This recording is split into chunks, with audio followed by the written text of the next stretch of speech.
Ndeko na ngai napesi yo mbote pa osili kozala. Tika te kimia na Yesu, Masia, mobateli, mosungi. Kimia na ye ezala na yo ndeko na ngai. Ezanga wabino papa Didier. Na ye poto partager na Isaïe 58 kobana na premier verset tina 12e verset. Na kanisa bandeko balandi mama Adeline kuna na Adeline Télévision. Ameki ko pesa quand même moi muke explication sur ça. Et nga na koyeba ko bakisa moi muke pote solo libota na Nzambe et se retrouver pe quand même. Alléluia. To bondeli na kombo na Yesu Masia. Kolo to pamboli to kumisi yo oza Nzambe mobateli mosungi abana. Yo nde oza kosala tia solo mikolo na mikolo biso to mona kanguya na yo, to mona kamonene na yo na nzela na mona Yesu Masia. Pena molimo mosantu aza kokamba biso tango nyonso. Merci kolo na pe mo pesi biso lisusu na ngonga oyo. Po mingi balukaki yango kasi bazute. Me biso na ngolu na yo kolo permettre biso to telema lisusu pe to parler de ta part. Yango tolobi tikate ozwa lokumu na nyonso. To pamboli na nyonso yawe lokumu zonga empai na yo. Na minene boza kosala. Kati na bomoi na biso. To telemeli nyonso koza la distraction tout au long ya enregistrement ya audio oyo. Kolo oyo munguna za ko bongisa ya mabe pona bana na yo ezala musika na kombo na yo Yesu Masia. Kimia na yo nde eumela kati na biso ete ya solo tout au long ya retraite na biso na jeune prière loboko na yo oyo ezala ka mokuse tetango nyonso et accompagner biso na ba victoire sur victoire. Alléluia. Merci papa. Na kombo na bino basato abule papa mwana pe mosungi molimo santu ne na bondeli boy. Yawe merci ndenge to bandi koloba. Merci na opesi. Pe naza ko se tourner encore pa na bandeko nyonso ko pambola bino koloba te solo Nzambe amona bino tout au long ya jeune oyo tokozala na yango. Kolo eza hasard te oyo asali kati na bomo ya bana na ye. Eza hasard te ete mokolo esu epesamela biso pote to sepelisa ye. To bandai koluka oyo esili kozala réponse quand même na puisque d'habitude souvent to lukaka teme to talaka ndenge ni toko sala jeune biso to sala mabondeli et to bandai koluka ezomona te kola zoloba te mais ti moi 2 jours avant Nzambe atelemi alobi te solo totala na Isaïe 58 kobana na verset liboso tina 12 oyo ezokotala komi lalisa nzala pona koluka elongi na ye. Lolenge nini esengeli tozalela po te ye asepela. Ndenge ya lingaka toluka elongi na ye. Alléluia. Bien-aimé, landanga malamu pe okozala dessus te. Po jeune ozolingo kosala fo yeba but nango. Ozosala ngo pourquoi? Et tant ozoya pa na Nzambe, Nzambe aza peto. Alingaka bato asali te.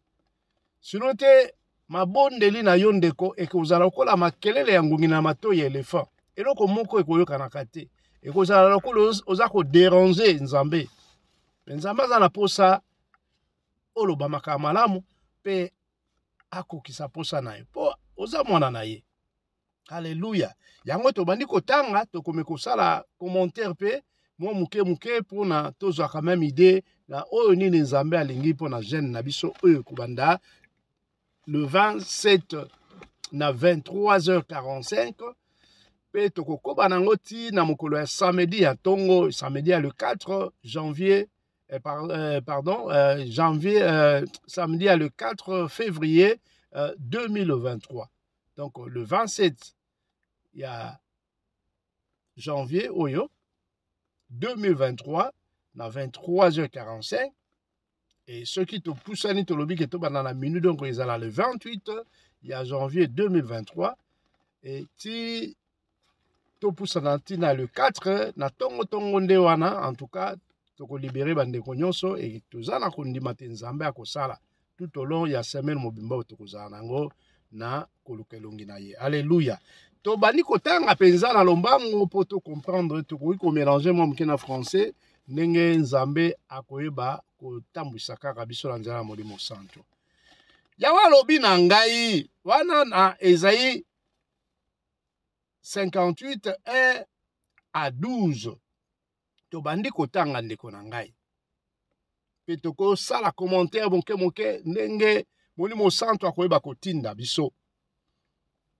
Tolobi boye, Yawe alobi na ngai ganga makasi kokanga monoko te.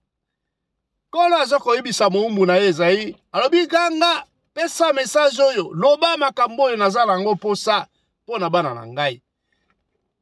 Esaïe abandi koganga lolengo mpe ngai lokola moumbu na nzambe nazali koganga ndenge nkola talisi ngai bite talisa bandeko na ngai na kati na mokanda na Esaïe 58 1 à 12 lolenge nini ngai nalingi basala jeune wana.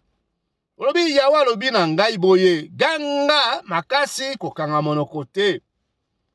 Ganga lokola kelelo mongongo na yo ekende mosika yebisa bato ya libota ya Jacob masumu na bango. To ayebisa libota oyo ya biso oyo bana oyo bandimela Yesu Masiya lokola mokonzi po mobikisi pote Yesu Masiya aza mokitano na kati na nzela na Jacob. Alleluya. Biso oyo tondimela Yesu etokota na kati na famille. Alobi mokolo na mokolo bazali kotala epai na ngai po bayeba eloko nini ngai nalingi. Balobaka ete bazali ekolo moko ya bosembo oyo ebwakaka mibeko ya nzambe na bango te. Bazali kosenga ngai na pesa bango mibeko ya malamu pe nazala na kati na bango. Bazali kotuna ngai tina nini tumilalisa nzala soki ozali na yo komona biso te. Tina nini tomipimela biloko soki ozali na yo koyeba yango te. Ndeko nanga tosuka moke nano wana likambo eza nini awa. Bana na nzambe bakitano ya Jacob biso yo tokondimela Yesu Masiya na bomoi na biso lokola mokonzi pe mobikisi e tozo sala ba jeune oyo tolinga te nzamba yoka biso kasi nzamba azoyoka te. Yango moni bana na tozonga nano na contexte ezalaki kala bana na kati na Israel baza kolela bazo sala jeune baza kosalaka basalaka ba jeune me ezo pesa kaka resultat te. Nzamba azoyoka te azoloba te aza pesa ya note. Yango moni awa baza koloba ete tina nini tomilalisa nzala soki oza komona ndo biso te. C'est-à-dire que makambo toza koluka tosala yo ozomona nango te. Toza komibongama tozo sala tout vraiment tosala jeune tobandi kota pe jeune yango pe tokobima pe eloko moko te eza kosalema. Po ozoyeba na ote makambo biso toza kosala po soko oyebaki ongo opesa biso eyano. Donc c'est-à-dire que ezalaki na tempe nzake nzamba azoyanola bango te. Ndeko nanga nzamba aza nzambe basakana na nzambe te. Makambo ya pamba pamba ozoya nango nzambe sala boy okomona peut-être punition moko makasi. Yango c'est mieux de fois makambo susu omulike note natika nanga na sala boy te. Po soko na sali boy nango ozo punition ya pamba. Nzambe na biso amonanaka te mais amonanaka. Na nzela la basali na ye na bandoto amimoni samaka atalisaka pesaka maloba. Pe biso nde tomonaka te et puis tozala mato ya koyoka te. Lolenge ezalaki na bandeko wana na kati na mboka Israel na kala. Yango bakolela nzambe babi mais biso tozala jeune ngo pourquoi? Hein? Tozala ngo pourquoi pozo mona no biso te? Pe eloko biso toza koboya peut-être kolia toboyi kolia oyo ozoyeba no te ke toboyaki kolia biloko oyibi no te donc oza ko accompagner no biso te. Ale basali ni tokola basiliki na bango basiliki li nzambe. Alléluia. Bien-aimé tokoba et puis toko sepela quand même na makambo po nzamba zaka malamu. Balabi bongo ngai nazali kozongisa. Nzamba za kozongisa. Alobi ata na mikolo oyo bozali komila lisanzala bozali kaka koluka bomengo pe konyokola basali na bino. C'est-à-dire que na kati ta la réponse siko nzamba azopesa bango. Pourquoi nzamba aza komimonisa mate? Pourquoi nzambe abomamaki na ye alingi komitalisa te aboko pesa elongi na ye? Alabi na tango boza koluka kosala makambo wana bozoloba boza kosala gêne na bino komila lisanzala po boluka elongi na ngai. Mais bozali konyokola kaka batu. Oza konyokola batu. Nzamba sepeli nango te. Apesi bango deja ya na liboso. Bozo sala gêne, mais boza konyokola batu. Toza kokoba tokozonga. Alléluia. Bozali kaka koswana pe kobetana makofi na kanda nyoso. Boyi ba ete soki bozali komila lisanzala na ndenge wana losambo na bino ezali kokoma epai na ngai te. C'est-à-dire que nzambe aza ko reprocher bango comportement na bango ya mabe. Bazali koluka ko s'approcher pa nzambe mais baza bosoto. O nzambe aza moto oyo alingaka bosoto te. Kolo alingi te tozala bato yo ya vraiment ya peto. Tozala sanctifié. Tozala penza bato tokimaka masumu. Yango nde soki toyempa na ye ebe tokozwa yano. Bato bazozwa yano te, c'est plus que bazali kotika salite wana te kati na bango. Bazali kaka kolata salite wana ndeko na ngai. E nzambe aza kosepela nango te. Alabi bokanisi ete ngai nalingaka bato babila lisaka nzala na ndenge wana mokolo ya komipimela biloko ezala bongo. Bokanisi ete bokitisaka mitu na bino na se lokola matiti, lokola lititi na loba, kolata saki to kolala na mabele ezali ndenge ya komila lisanzala. Yango nde moto esepelisaka ngai. Nzambe a se révolté na bango labi non. Bolongo na makalisi na bino ya mabe. Ndenge bozolo tasa puisque na tanga kala ezalaki signe soki oza na kati na gêne, oza na problème, bozolo kelonga nzambe, normalement balata no lata saki, omilati saki longo bilamba, olati penza saki et puis Orubilali na se na etoko donc vraiment du temps na yo ya komi donc ba oyo banda ko tambola kati na bolingo na Nzambe na ko banga maloba na Nzambe e ba banda ko zo ba résultat banda ko zo ba résultat to mona ba Daniel ba zo ba résultat ndeko na ngai to mona ba Moïse a zo résultat hein. Ça les belé na kati na nkolo bazo même le lo bandeko ba ko ba résultat c'est plus que bazo kende na ba norme Seigneur. Le problème awa bangi ko bana biso bo puisque à partir mingi batu ba confondaka kango mwa mingi ya interprétation za penza mon boulot des fois na verset 5 oyo tant bazo lo bake jeune oyo ya kolata saki na ko lala na mabele Nzambe azo sepela na yango te ndenge bango balobi awo te Nzambe alobi bongo te Nzambe alobi azo sepela puisque ezalaki ndenge wana ko sala na yo ndenge wana même lelo ko sala no omi lalisi na yo ndenge tozo consulter sala o lalisi na sepo ozo se privé na makambo se privé na mbeto luxe moko boye pourtant on la na mbeto za bien o lali penza kitoko mbeto a mousse kitoko mais l'obité, le coup là na mouste na la pe na mabele na l'accent Nzambe qui était en tout cas tété makambo babloko ya posa na nga kitoko oyo sepelisaka ngai na lingi yango te yango na okene na se na itoko na tapi et mutu na ngata mususu na kotaka mo eloko moko muke ou bien eloko moko pesa na ngote eloko la coussin donc Nzambe azomona mitema ndeko na ngai azotala mitema bato ndenge bazoya liboso na ye baza na bokitisa mite oh Bible lobi na biso na mokanda na Psaume 51 alobi na biso na verset na bosani mais azoloba na biso boye alobi libonza oyo nga na sepelaka na yango ezali nde komikitisa na bino soki omikitise pa nkolo ye kola koyoka yo kola koyoka ndeko na ngai yango bandi ko reprocher bango donc malgré bangamna bino boyo sala oye pe olali na itoko o latisaki oui c'était bien des coutumes c'était comme ça na loi na bango c'était comme ça muto za na jeune faut que nengo wana mais ce que problème est que okoya bongo mais faut za na motema olongola mabe bango nzamba alobi na bango te boza ko nyokola batu na tango jeune na bino boza ko nyokola ka batu bozo moni sa batu passe zamba zo sepela ata mukete do tango zo ya pa na ngai esengeli oyeba lo lengeli ni okoya alléluia et donc tokomi na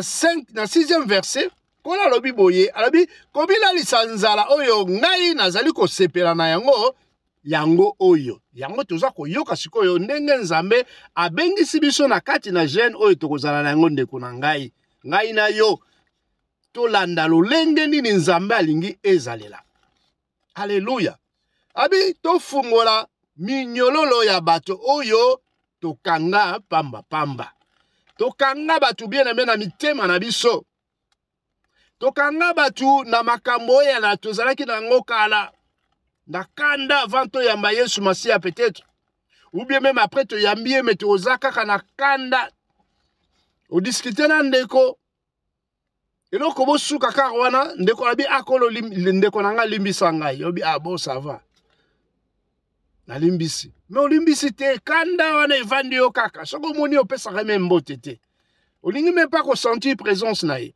mais ndeko abi que non peut-être likambo sila mais yo kangi kaka okanga puisque aratisaki yo coopération moko boye il fallait ça la boye sala kité ya mwana kopa simba kité likambo yo lingaki kokisama kité ndeko yo kangi kanda yango nkola zoloba ete to fungola eza lokola kadena ndeko na ngai na kati na kadena soko kangi po accès à la foko fungola yango boni bandeko bakenda na bandako anganga okei pona likambo songolo ozwa pouvoir ozwa succès et okomi kuna tango nganga zo sala ba cérémonie na ye et souvent ba utilisera pe kadena na kati na makambo na alobi kadena o tango zo lobi makambo bibo tozo kanga siko mutu wana tozo kanga progrès na ye tozo kanga mabota na ye tozo kanga commerce na ye et yo pesipe e ya no lobi to kanga yango e ba kangi pa et bah du cadena wana souvent ba boire yango na mai ou bien na zamba quelque part bah du pe fungo la ba boire ki mpanzi puisque moyen fungo mezate et yo zako kola ozokolo boseni na yo peut-être na mutu ngo pe akuta na situation a aider ya sungi yo et siko yo bosana ke o mema mutu komba mutu wana na epa ya nganga et mutu wana za toujours na ba blocage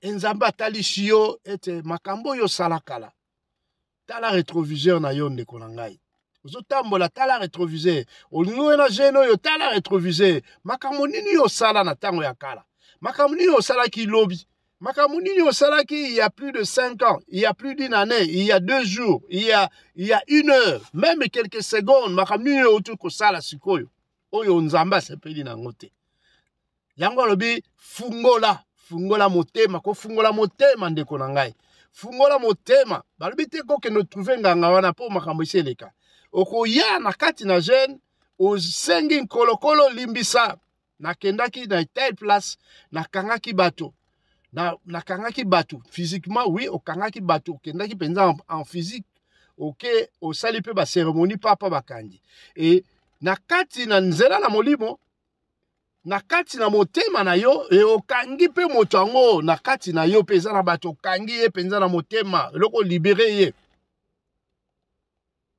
Nzambe azosenga yo libéré makambo oyo ozwaki epai na moto oyo osepelaki na yango te o peut-être zali na kaka je zali ka ne na seli ka blague mais yo ozwaki yango sérieux okanga kanda o tobenga kolia lino olie lino ti lelo oyo ndeko na ngai Nzambe azosenga o libéré limbisa libéré ndeko wana fungola motema po makambo na gene oyo ezosenga bolingo bien aimé. 1 Corinthiens 13 ezo parler biso sur l'amour. L'amour pardonne. L'amour ne s'énerve pas. Quelqu'un qui a l'amour akoyeba ndeni ni koyeba kolimbisa moto. Moto aza na bolingo ayebaka pasi ya ndeko. Moto aza na bolingo afingaka te, atongaka te, ayinaka te. Tala ndenge tokoki koya na nzela na gene oyo. Ndeko na ntango oza koya na gene na kanda ekosimba te, résultat ezala yango négatif, zéro.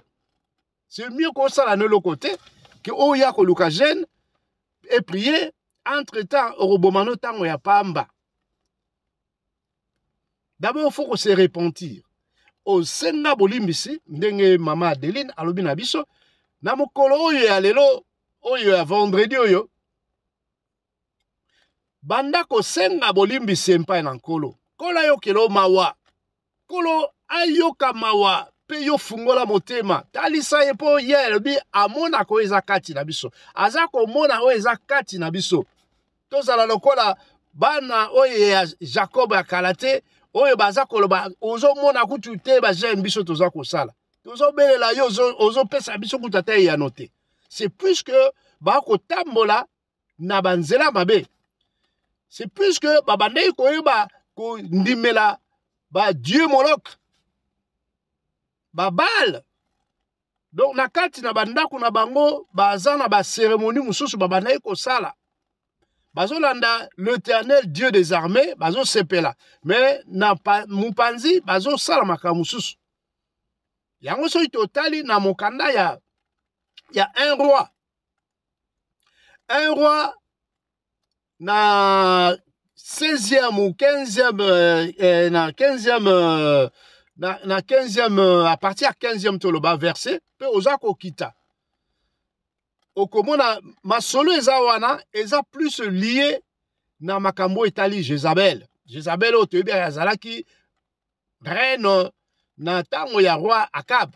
Azalaki mwasi ya roi Akab. Et azalaki na makambo penza mabe. Et bazalaki bango na Eli bazalaki penza opesi mbwa boy. Ti Eli ayakoloba na bana Israël alobi nazo ko comprendre binote. Soit bolandi Éternel asali makambo esengela sala, soit bolandi nzela Jézabel. Bolandi Dieu Baal asala penenga ko sala totala soki nana kolonga. Et yango esalaki confrontation wana bakendaki na Mont Carmel et to yebi résultat ndenge ezalaki. Alléluia. Ndeko na ngai makambo oyo nzambe aza kotalisa biso eza poto za la compréhension. Makambo so mweneze umela kati na yo c'est plus que ozolungo fungwama te. Oza olingi oye pa nzambe mais obombi makambo na yo mususu. Olingi te makambo so na sali boye na okoba mpiaka. So na sali boye so na tiki nyonso boye bon na ba entrer na ngai ezala ndeni. Donc oza ya nzambe mais oza pe na kindumba na yo. Alléluia. Obeta koto donc bakop na obeta kokela ko beti kopa bakop wana eza malamu te nzamba zo sepela nango te. Mais oye pe na église mo balobi pe jeune prier olingi okota. Non. Yango kolo lobi na boyi. Sala repentance zonga na nzela soki oye okomona loboko na nzambe. Okomona loboko nkolo ndeko na ngai. Alléluia. Donc to kitamba pusa lobi mwa mingi koto wana eza karne molimo santo aza kotambusa. Babi kolongola mikumba oyo totie na mapeka ya bato. Beneme mikumba oyo tie na mapeka ya bato. Olingi bato bazala susu kimia te. Likambo songolo ozo tia responsabilité epai na bato. Likambo yo sengelo sala ozolo bala mutu wana nde mutu akosala. Te? Yo nde osengelo sala yango. Kotikela muninga likambo wana te puisque okoyoko perdre pe makambo ebele soki likambo osengeli osala yo ozopesa ngo epai ndeko mususu. Ye pas na batache na ye mususu fa sala. Mais yo zo préféré opesa yango po nini ayedaki yo na likambo songolo. Alors yo sikoyo obi salabo mutu ape mwa boye ya te puisque oyedaki etanga azaki na difficulté. Bien aimé Nzambe azomona makanisi na yo ko sala biloko ndenge wana te. Sala likambo esengeli yo sala. Petikela ndeko oyo esengeli sala. Oui, okoyi kopesa muninga pe okosenga service asalela yo. Mais ezala te loko moko et comme habituel chaque fois. Et comme habitude toloba. Salaboy. Non. Eza malamu te. Ba tâche oye sengeli yo mwana na Nzambe o sala yango. Soki ifungolo sala yango koloba te ke ngai tala boy ngana zala tante na koyate po bokende ko évangéliser ozui olobi ote ngai mwana zobela na zupe tante na kotala ntsui moyen na ko rejoindre bino. Donc chaque fois lukaka ozwa kaka oluka raison na likambo. Poni no kima musala na Nzambe. Oboyi ozo kima kaka. Nzambe alobi mikumbo esengeli yo zala na yango, esengeli yo sala. Mais ozo tiango na mapeka ya bato. Alléluia, Nzambe azo sepela nango te. Abito botika baumbu oyo bozala bango bakende to bazala libre. Alléluia. Bien-aimé, baumbu bandeko oyo za kotilize bango lokola basali na yo esengeli o libérer bango. Pesa bango bazala na kimia, bazala na liberté denge sengeli. Kokanga bango te pona yo commerce na yo mata. Okanga ndeko moko yo kendaka no ba voyage otika peut-être mwana yaleki na yo na ndako ya mwasi azotanga pete. Des fois ba difficulté azosenga makambo ozo bloquer, des fois po bimisa ya makambo po mikanda po a progresser. Mais ozo salaka ozo baluka sur eux-mêmes po olingo permettre te apusana. Bien aimé obi to pasaki na Angola. Ezali na tango moko esengeli okomi efengeli ozwa identité pour quand même obanda pe ko débrier. Mais ezaki na bandeko mususu pa ya komeli. Omona ba o dribbler kaka po nini ye azwa tante ba epsaka te na koteki deja beluko yango na koteki deja mikanda ba photo ba nini donc tokozela kaka. Et je dois attendre des fois une année. Mais comment mususu mona 3-4 jours bimi non. Mais ba zo ko compliqué kaka. Et puis bazo pesa accepter ayeba ko trouver ta bandeko mususu.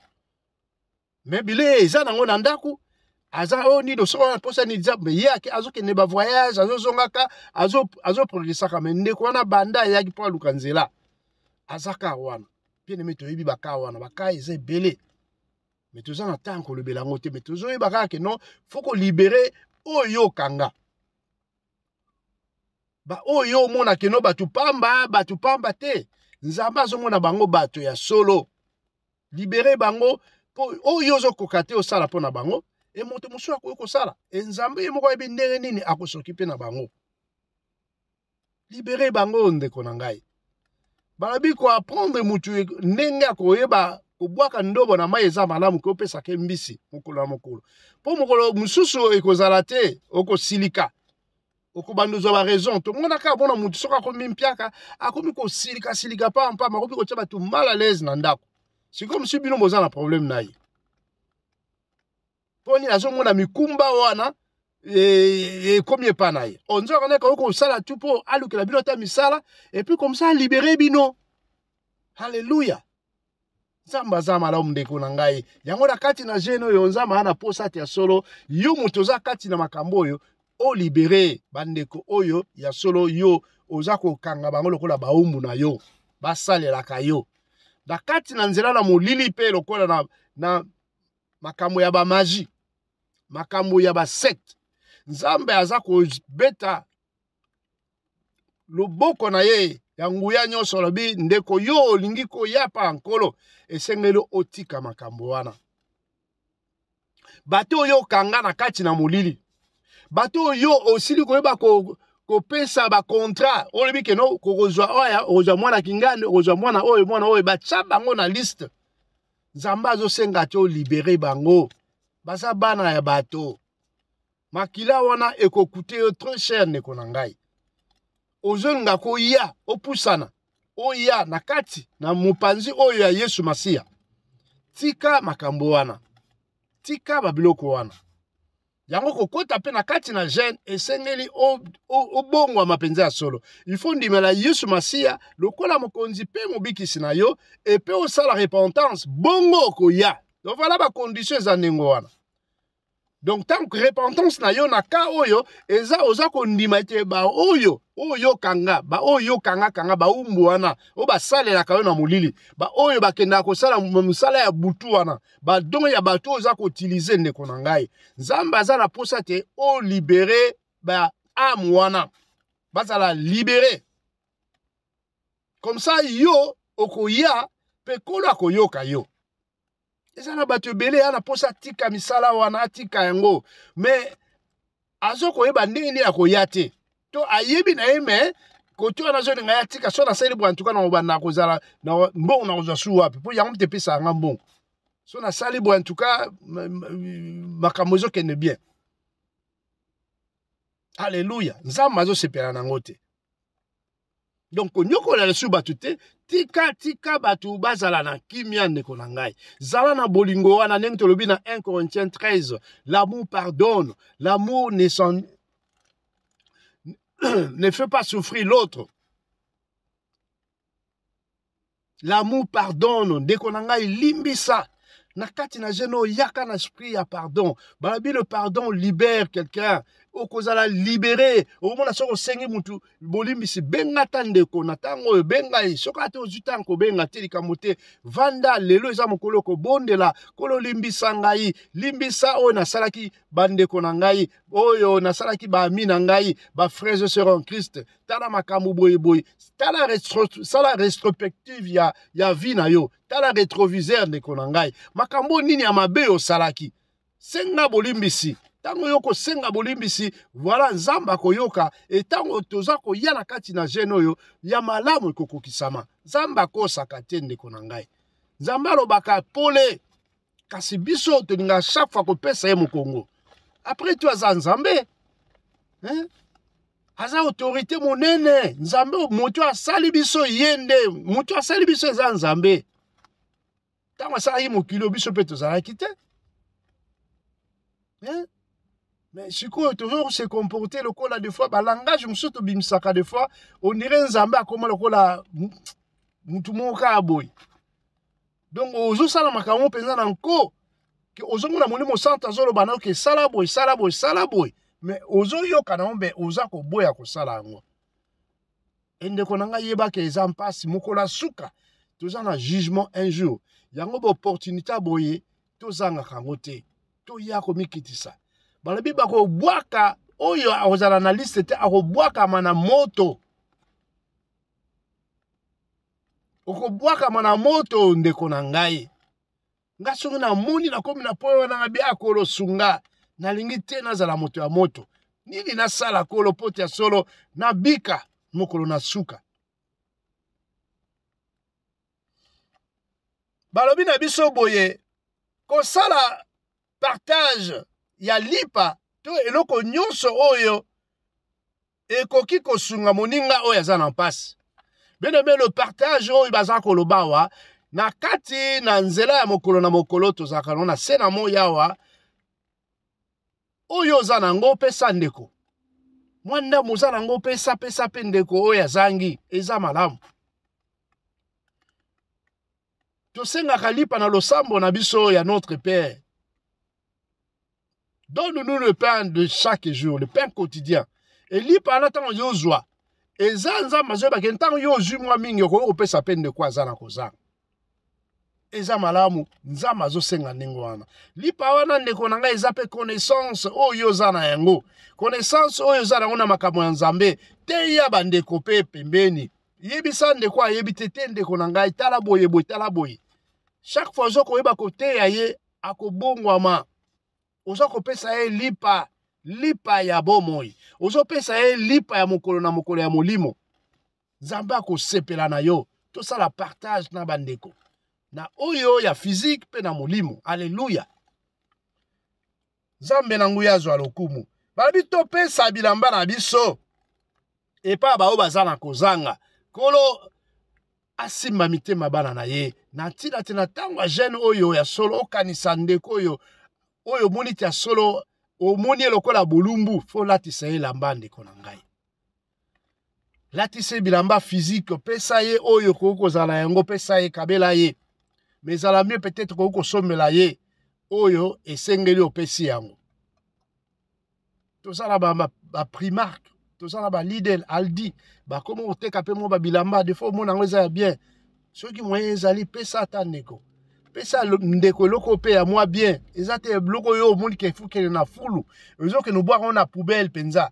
Ah, okanja ngo bia natindela ta mutu wana na pesa ta mutu wana. Te ndeko na ngai loko ezo ke na poubelle. Oh yo moni ke no za poubelle penza. Alléluia.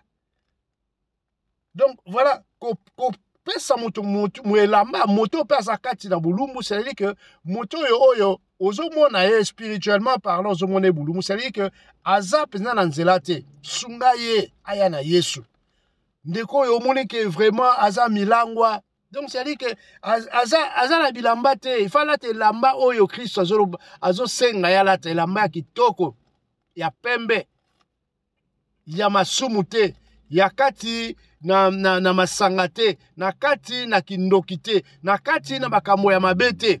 Latisa ndeko elamba esengeli soko za l'opportunité wana te ya ndeko bondela pona ndeko wana ana nzela na Christ. C'est une façon aussi ya kolatisa ndeko elamba ndeko na ngai bondela pona libota na yo libota kindoki vande kola ekuba kasi yo ozoluka te libota fona latisa ngo elamba elamba kitoko kolo smasi ya kosepela na yango. Ndeko na nga na kati na jeune prière oyo okoki pe kolatisa libota na yo elamba kindoki wana oyo ezali ke ya solo bana basi babotaka te to ya solo bana mibali bana na yango liboso chaque fois bakufaka likambo wana koyi kosila bondela na nzambe te nalingi biloko te wuti soki wapi ekitaka te nga na ndimeli oyo smasi ya lokola mokonzi pe mobikisi na ye na kati na nzela na jeune prière oyo olobi ti ya solo tolanda Esaïe 58 1-12 kolonga pe na ye oyo ezala na ngai tika ti ya solo oyo ezosala kati na libota na ngai oyo eza te bato bakufaka pamba bana mibali bakokokisa mbula esengeli ti aki mokolo penza mpo bakufaka avant ndeko na nga bondela nzambe wana kosala. Oui, que ça a deux forces. Il y a la force du mal et la force du bien. Donc, ceux qui ont la force, il y a bien, c'est que ça la force du mal.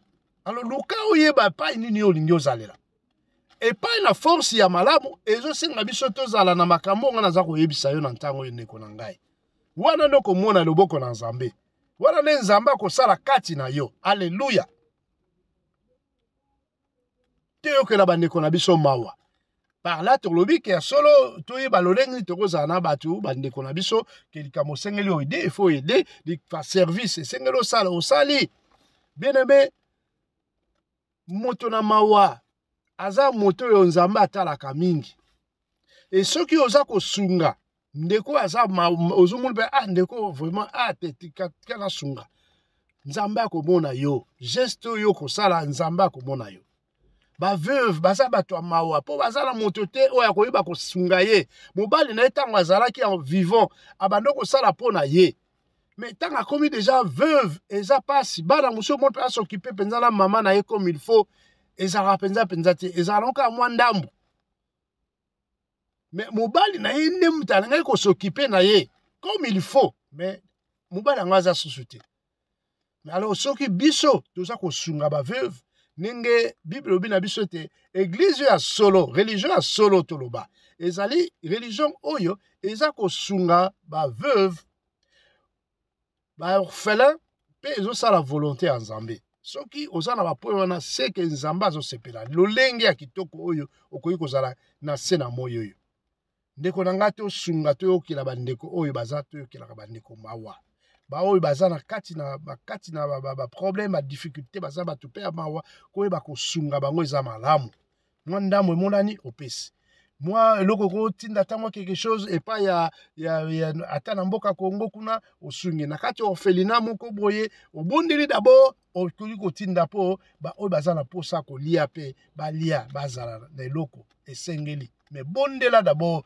avant otinda ta eloko bondela na yango ezala elamba ezala mbongo nyonso yo koluba kotinda bondela nango sopa makila na Yesu ndeko na ngai et puis otinda otindela ngo bitindela tindela te po bakoyeba ko bloquer yo po batango mususu wana za na kati na orphelinat bieza na nini ba responsable wana mitema na bango za malamu te toyebi bango malamu te yango chaque fois faut ko bondelaka po na koyeba ko sala ba geste wana alléluia babi ko boya ko tonga pe ko seka ba oyo baza na bozangi bien aimé ezana batu oyo baza kaka na kati na kotonga nzamba zo sepela na yango te kotonga eza malamu te moto aza kati na bozangi oza koseka ye eza malamu te nzambe na lola alobi toyeba koyeba kobalusa monoko na biso 7 fois pona koloba c'est-à-dire que quand nous marchons le mot toza ko comprendre que non esengeli na biso tozala na réserve et pas yo zali ndeko na ngai zala moto ayokaka plus boza na réunion yokaka nde plus que olobaka mingi po Ecclésiaste lobi na biso ete moto oyo alobaka mingi aza moto pe abwakaka mabanga mingi c'est-à-dire que plus oza koloba plus ba faute kobima plus ba sekele oyo bato oyo yebi e bandi kobima yango wana eza malamu tango yo oza koloba lobaka na mesure comme ça ba omono pe moto mayele moto alobaka na mesure na contenance bako comprendre que ah moto était ba oui ba pas positionner te ba oui ba peut-être monsieur ba ta la niveau na yo ah moto atanga bien te c'est plus que ozo pe ça va ba niveau na yo te mais sur ozo lobaka koloba bien oyo donc net le baka les tonneaux vides font beaucoup de bruit donc ba mulu que non na ta monsieur ba ngope so ta likamoko bien coopération ou bien musala moko bien ni babite oyo awe ko bebisa makam na biso nyonso donc ça vaut pas la peine yango ndeko na ngai il faut balosa loleng nous 7 fois avant le bas. C'est-à-dire que le chiffre 7 est un chiffre où il y a réussite. Et un chiffre où il y a perfection. Chiffre à malam ou autre chose, qui n'ont en tout cas, ti au kanisi penza, ti au lobby, c'est que les kamouza solo, les kamouza malam, tout Hollande. Alléluia. Donc voilà, dans la première partie, oyo netoro loba, Nzambe aza na posa ete bien aimé ngai na yo toyeba lolenge ni tokoya na kati na jeune oyo ezali pona kosunga yo ndeko na ngai po ekangola yo kangola pe libota esala ya minene yango Nzambe apesaki biso makanisi oyo alabi tokende na Isaïe 58 1-12 eto wana tobandi totangi penza kati na 6 toyoko kota na deuxième partie tosala video audio mususu oyo toloba nini nkolo alingi kosala na sima na nyonso oyo po nkolo abombi biso makama malamu ndeko na ngai soki tokokisi toye na kati na bolingo tozwi penza bolingo na biso evandi pe to fungoli mitema epai na batu to boyi ba oyo to zaki na ba problème na bango to meki ko libérer to sengi pardon pour na bango pe pour na biso moko to sengi pardon pa nkolo kolo akoyoka pe akoscha ya minene oyo abombe biso eza à partir ya Isaïe 58 totali na 8 pe to kokita ti na se alléluia Nzamba za tellement malamu bien aimé eza hasard te asenke oya na kati na jeune oyo même ata oyo na jeune oyo te mais na jeune oyo ko proposer ko sala peut-être dans une semaine dans un mois et sengeli na yo omeka kotala passage de Isaïe 58 1-12 oyo o comprendre tant mususu mingi po sala ba jeune ozo ba résultat te. Donc yango Nzambe asali ke tala oyo makambo oyo esengeli po ozwa résultat oza ko sala penzo esengeli oza ko lala ba 40 jours ba résultat malamu pe ezate ezozala te po nini etamboli na yo ndeko na ngai eza malamu te etamboli nezo zala malamu te comment yo kozala na jeune bien aimé oza kaka na ba pension na yo makambo oyo il fallait o libérer yango mais yo oza kaka na yango ozolanda ozotala no ba YouTube ba Facebook oza na réseaux sociaux donc oza na temps moke na prier mais oza plus na ba réseaux sociaux ozosala nini ezaka ndenge moko nzambe abi nazotala te nazoyoka te makambo nyonso bozoloba wana nazoyoka te nzambe akoyoka te. Bien aimé, faut éviter les réseaux sociaux wana surtout tant oza na jeune okota na kati na réseaux sociaux pour ozo information moko wana nde ko sunga yo mais kaka soki ezaka ko tala muso akosa soki ta muso boza groupe ate na linga na ta l'état ya bana na yeba ndenge ni situation bazali boyebo mais au monde penza na kati eza penza te ayeba situation ya bana obene ni ezaka façon yeba tala kaka peut-être batieni na YouTube ni la polémique donc voilà tout ça deux côtés ndeko na ngai lokolo moko na gauche lokolo moko na droite nzamba lingi ningo wana te kolo apesi abito beta kelelo yango na beta kelelo ke nzambe aboyi makambo wana oyo osalaka na kati mutu azoyeba te nzambe ayebi ayebaka mitema na biso yango lobi te tika soko olingi omona ya minene ya kitoko mpenza yaka lolenge osengeli tya bolingo zala na bolingo esala tia solo fungola motema bolingo esala tia solo baozalaki nango na bakanda bandeko ozwanaki problème na bango oko libérer bango na kati na motema na yo bakozala libérer que en tout cas te ndeko wana problème wana na limbisi en tout cas na lingi même pas makambo ume na kati na ngai nzambe azosepela nango ndenge wana bata famille oyo ya solo bando koyokana te sala tu boyokana ndeko na ngai koyokana muso ezaka te bokende kotala na te kaka na occasion soki emonani bokoki kutana na bino bokoki kosala mwa okoko ya pe na réunion moko ya famille banini mais okoyeba makambo nini yo koloba ndenge nini yo kovanda meti ozoya pe wana ozo kobondelaka ko la protéger donc ozoyeba bato yango ndenge bazali ozala pe na comportement nzambe akoyeba kopesa mayele na nzambe molimo santo alléluia bon voilà en tout cas na suki wana nzambe azwa lokumu na oyo nyonso ekokokisama pote aza malamu alléluia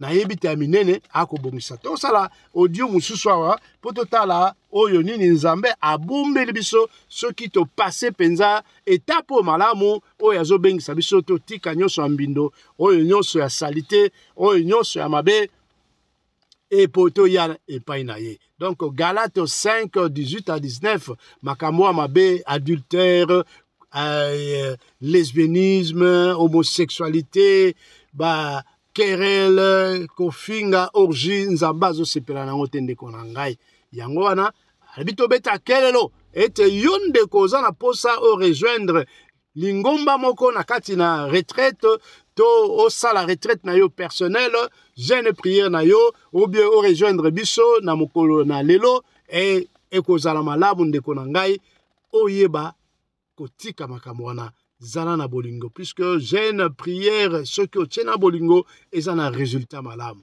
kasi jeune prière pe na kofinga na kotonga na péché kaka toloba résultat ya malamu ezali te yango ndeko tika te molimo santo asala susu ya minene na bomoi na yo alleluya amen amen kimia na yesu eumela na bota na bino amen.